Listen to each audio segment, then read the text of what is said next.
Hello everyone, welcome to my channel. Today I'm going to review Touchnew markers which I bought from Aliexpress. You can also buy them on eBay, and there are lots of brands out there like Touchnew, TOUCHFIVE, and they are basically the same markers with different brand name.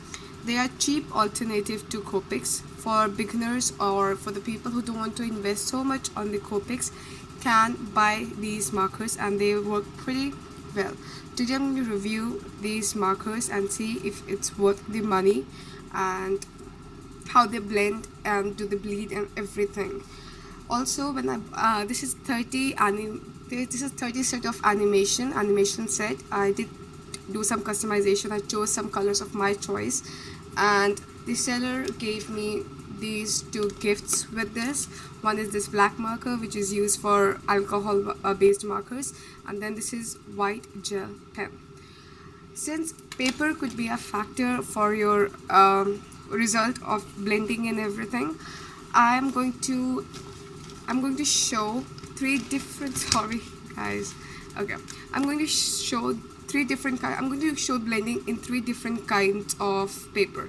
First, I'm just using a simple, this is a simple sketchbook. It's kind of an inexpensive sketchbook that I use for basic coloring and stuff. First, we're going to see the blending in this sketchbook paper. Then I'm going to use this white thick cardstock, and we'll see if it blends and if it bleeds through this thick white cardstock. And the least, since they are basic exclusive papers for the blending, they are basically made for alcohol markers, and they give a very professional look with the blending and everything. Like Express it, and the Ranger has its own brand as well for those papers. I have not bought those papers yet because I don't actually need it. It's just my hobby, and I do a little bit of coloring here and there. That's why I bought these markers. But somewhere I heard that you could use a paper that is used for photograph printing. I'm using this paper which is used for the photograph printing, and we will see if blending is good in this paper as compared to the other papers we're gonna use. I've already done most of the blending process right here, so that we don't have to stretch our video. First of all, on this paper, as you can see, I have drawn two markers. I have used blending with two markers and then with the three markers. First, talking about two markers, I have used, and also one thing, there is one con I would say of these markers is sometimes the color of the cap won't necessarily match the actual color of the marker. So I highly recommend you guys to make a swatch for yourself. So when you're choosing colors and everything, you just know the real color that's going to show on the paper. So I have made a swatch of these colors, and I've also ordered another 30 set from the Aliexpress, and I'm really excited because I really love these markers and I have been playing a lot with them. So yeah, so just do make yourself a swatch because it will be really helpful to you guys. And of course, there's one chisel tip right here, and then this pointed kind of tip. It's not a brush tip, but it's pretty good.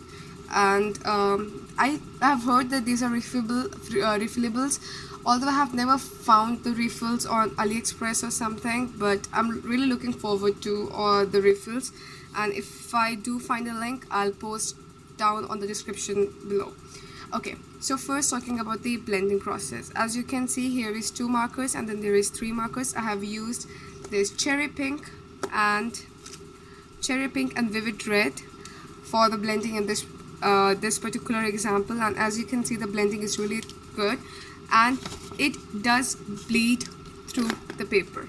As you can see, it does bleed through the paper. So what I have done, I've just simply taken a scrap piece of cardboard which I use to put it beneath the paper so it doesn't spoil my second paper. So whenever I'm coloring anything, what I do is just I put this piece of cardboard beneath the paper I'm coloring, and it prevents my second cardboard for the smudging and everything. It does bleed through the paper, but that's what happens with copics as well, so it's nothing very surprising. And talking about the cardstock, in the cardstock also I have drawn two markers and three markers blending, and as you can see, it has blended quite nicely. Just so you guys know, for this blending I have used these two markers, this cream and brown gray. Even though they are kind of the same shade, there's actually a very big difference with these. For example, cream, this is the cream, and the brown gray is this. So as you can see, even though I kind of expected them to be little bit of the same tone, they are very different, but still you can get a good blending out of them if you're careful. I was not very careful with this, but here you can see that I have blended it and it is kind of nice. And also guys, I'm really new to this alcohol marker thing and I'm learning as I go, so I'm not a professional or an artist, I'm just learning, so I'm sorry if I get some information wrong. Okay, now we're talking about this photograph paper one. Yes, I do think that the blending is really good in this. The major difference that I have noticed in this paper and in these papers is that the ink stays quite wet for a longer time on this. For example, as I don't know if you can see this or not, but as you can see, it is still wet. It does stay wet for a longer time. So what you can do is just bring another color, and since it's wet, it's easier to blend. Since the ink stays wetter for a longer time, it is comparatively easy to blend. You get a little extra time to work on the blending process. So yes, this thing you should remember. And so I really do like these markers. I have had a lot of fun with them. You can also use them for the stamped images. So here I have a sample where I have drawn this box with this marker to show that the gift from the seller, that the black marker, it actually does work. I'm just going to draw another circle with this, and then I'm going to come with two colors. Right now I'm going to use this pastel yellow and canary yellow. Let's get the broad tip first. So first I'm going on with my lightest shade here, and then with the darkest shade. As you can see, it's kind of orangish, you know, and then I'm just going to go back with my lightest shade. And as you guys can see, the blending is kind of good.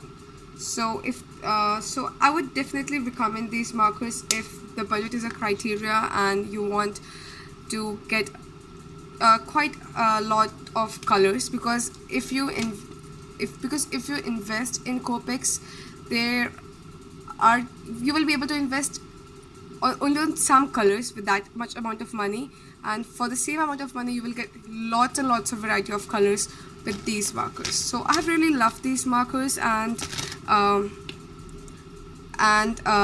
you can use them for the stamping images as well. I have used Memento Tuxedo black ink for this stamping. I was not careful. I'm just showing that you can use these markers for the stamping as well. And this is just a little coloring I did before in the morning. I was really bored, and so yeah, these are the markers. And if there is some question that you guys want to ask, or if there is something specific you want to see with these markers, you can comment down below and I will revert back to you as soon as possible. Thank you so much guys for stopping by, and if you do buy these markers, comment below your experience with them. I will be really excited to hear about it. Bye guys.